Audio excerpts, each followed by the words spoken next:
Tarde, gente. Estamos aí em mais um domingo, né? Começando aqui com as dicas do céu da semana.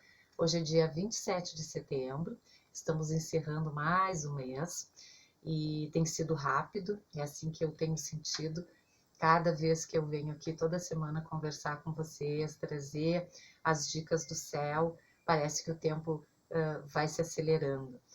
Então, espero que vocês tenham conseguido aproveitar a semana passada, as dicas que eu trouxe a respeito de Mercúrio, né, das tensões e das algumas dificuldades que nós teríamos com as negociações.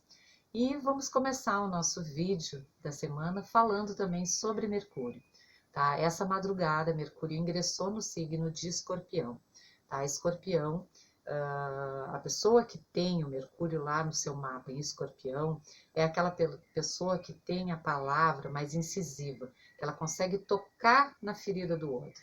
É aquela expressão intensa, é a pessoa que quando fala, os outros param para ouvir, porque sabem que ela tem alguma coisa realmente importante para dizer. Mercúrio e Escorpião é a mão do anestesista, é aquela mão precisa, né, do tatuador. Então agora, como que isso vai nos influenciar, né, no nosso dia a dia?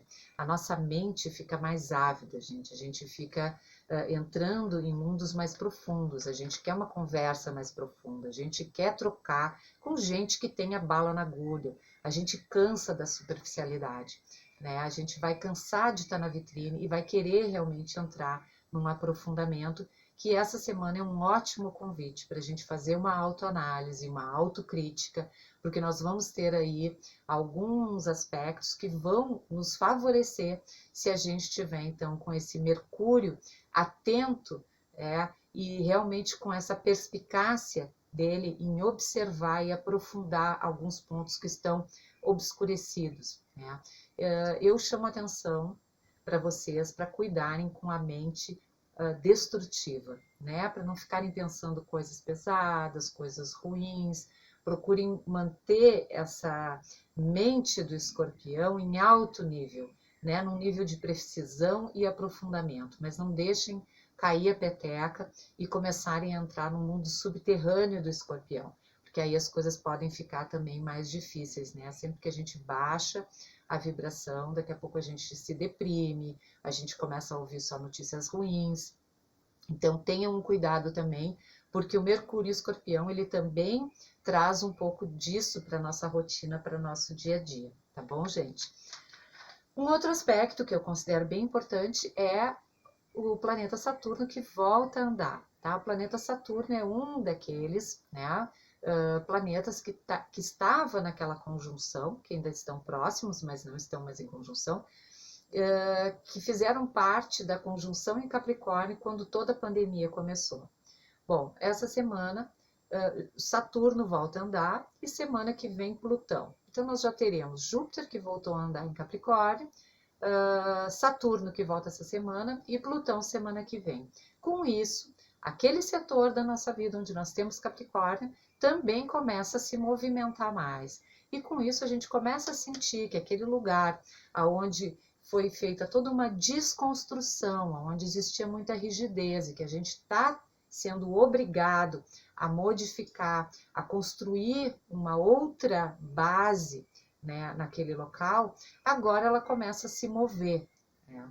Só que ainda essa semana, né, com essa movimentação do Saturno, ele recebe uma quadratura de Marte. Então, é como se a gente fosse com toda aquela vontade de trabalhar, de se esforçar por aquele setor onde a gente viu tudo ruir, mas o Marte nos cobra que ainda não é o momento das decisões. É a Marte que está no signo de Áries, né, que tem muita força, mas que está retrógrado. Então, ele nesse momento, nesse confronto com Saturno, ele nos pede que a gente trabalhe um pouquinho mais um planejamento, né, uma estratégia, né, para que o nosso trabalho, para que o nosso esforço, então, não seja em vão, tá bom, gente? A gente pode também ser cobrado das nossas decisões, da nossa responsabilidade pelas decisões que foram tomadas. Isso também é um outro ponto que pode acontecer com esse aspecto. Bom, Essa semana nós vamos ter uma conversa de Vênus muito bacana, tá? Ela vai fazer, na verdade, duas conversas assim, dois trígonos. Ela vai falar com Marte, tá? Então são duas conversas entre dois planetas que estão, né, sob influência de signos de fogo, né? Então motivadores, entusiastas. Então a Vênus que está em Leão faz uma conversa, um trígono com Marte em Áries, né, que embora esteja retrógrado, revendo as decisões, nessa conversa com Vênus é favorável, porque a gente fica mais otimista dentro das relações e das decisões que a gente vai tomar, tá? Então, isso pode trazer, assim, mais objetividade, mais resoluções que a gente vai conseguir tomar com maior rapidez, né? Porque com esse Marte retrógrado estava difícil, está truncado, mas agora eles entram em harmonia.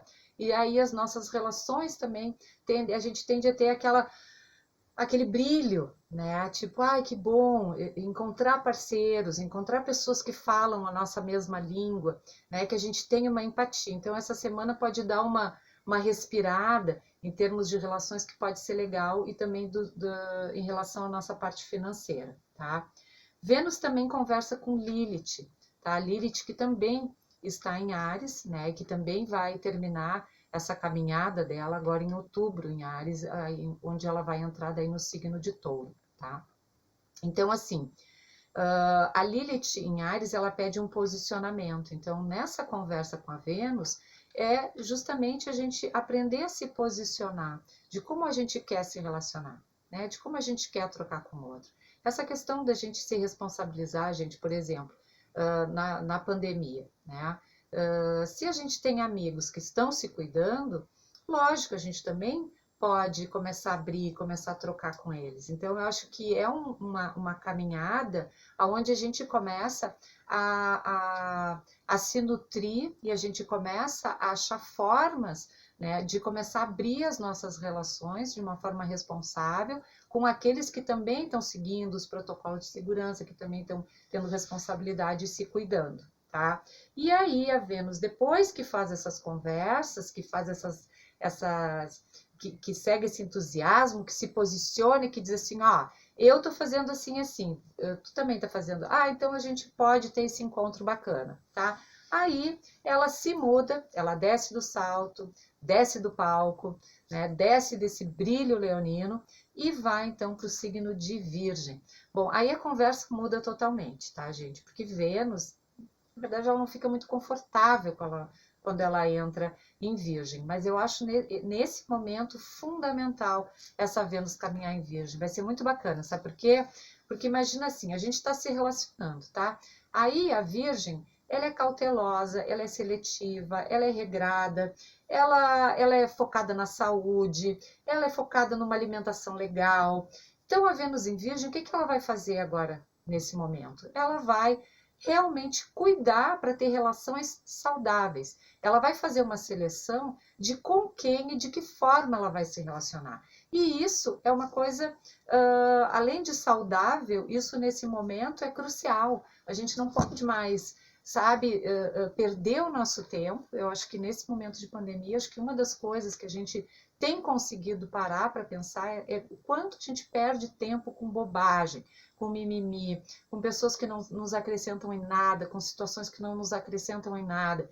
Então, aí com essa Vênus em Virgem, a gente também consegue ter essa noção, né, fazer essa seleção, ter esse critério e escolher o que é melhor para nós, tá bom? E aí, para encerrar, né, que eu acho que essa semana ela fecha, ela tem assim todo um direcionamento para a gente se olhar, para a gente fazer uma autocrítica, para a gente fazer essa seleção. Eu acho que essa semana tá bem bacana se a gente puder estar bem ligado, conectado com tudo isso que o céu está nos trazendo, porque para mim pode ser uma grande oportunidade, segundo a minha visão. Sol em Libra faz uma oposição a Quirón em Áries. Então, olha só, toda vez que o Sol ingressa no signo de Libra, nessa época de primavera, o foco passa a ser as relações, né? As relações humanas no geral. E aí, quando ele vai fazer agora essa semana essa oposição a Quirón em Áries, que ele trata? Ele ilumina aquela ferida muito individual, muito da personalidade, né? Então, a nossa personalidade, aquela característica nossa de personalidade que é uma ferida para nós e que pode ser um impedimento, às vezes, para a gente crescer, para a gente ir adiante em alguma parte da nossa vida, vai ter um foco, não é confortável, logicamente, porque não é bom a gente olhar para uma ferida, olhar um aspecto que diz, puxa, ainda não consegui vencer isso aqui, eu ainda estou repetindo esse padrão, mas é tão bom quando a gente consegue admitir, olhar para aquilo ali e dizer, ok, então agora eu vou tentar mudar. Então é isso que esse Sol em Libra vai trazer em relação a esse Quirón em Áries, uma oportunidade da gente realmente virar, da gente aprender, da gente curar esse individualismo, esse individualismo, esse egoísmo, e essa coisa de ter que fazer as coisas sempre com enfrentamento. Então, o Sol em Libra vai nos mostrar que existe um caminho do meio, que existe um equilíbrio, que a gente pode realmente se respeitar e respeitar o outro, olhar as duas vontades, olhar as nossas características, ver o que é que a gente ainda, qual é aquele calcanhar, né, de aqueles que não nos deixa ir para frente e realmente transformar. Então, é uma semana realmente com muitas questões, acho que esse Mercúrio em Escorpião pode nos auxiliar muito, porque a gente pode realmente ficar convidado a fazer esse mergulho, né, com uma introspecção, com uma precisão, com um entendimento mais profundo das coisas, sair dessa superfície, sair da vitrine, sair da bobageira, tá, gente? Sair da competitividade. Eu sempre disse para minha filha, desde quando ela era bem pequenininha, eu sempre disse, filha, não seja competitiva com o outro, né? A gente tem que competir com a gente mesmo, né? Com a gente se tornando melhor, né? Que nem um nadador, né? Que ele tem que ir rompendo, né? Com aquele tempo que ele fez e se tornando cada vez melhor. Então, quando a gente compete com a gente mesmo, a gente olha para trás e diz, não, hoje eu estou melhor do que eu já fui ontem, então eu estou evoluindo, então eu estou crescendo. E acho que é isso que a gente tem, que a gente pode aprender, que a gente pode trazer, não só para essa semana, né, mas para todo esse momento que a gente está vivendo. E acho que essa semana nos propicia isso, uma tomada de consciência e a gente poder olhar também de uma forma mais amorosa para as nossas dificuldades, acolher, ter ouvidos, né, quando o outro vem também e se abre e consegue ver as suas dificuldades, porque eu acho que a gente está aqui também para se espelhar, acho que Libra também fala disso, desse espelhamento, onde eu projeto no outro, onde através do outro eu consigo me ver. Então, acho que é um momento muito rico. Rico se eu tiver vontade de, ao invés de ficar criticando o outro, olhando só para o outro, porque a Vênus em Virgem, ela traz isso, ela traz um lado muito crítico. Então, ao invés de ficar apontando muito o outro, consiga olhar para si, para aquilo que precisa ser, que a gente precisa de aprimoramento, que a gente precisa se melhorar, e aí, então, se sinta merecedor, né? Merecedor daquilo que tem de melhor, né? Atraia boas relações para sua vida, procure trocar com pessoas que acrescentem, com gente que some, né? Ou então, né, deixe ir, né? Abençoe, né? Desejo todo bem, mas bem longe. Tá bom, gente? Então, eu desejo para vocês uma ótima semana, com força na peruca, coragem de enfrentar os seus próprios obstáculos, tá bom? Um beijo grande no coração de todos vocês.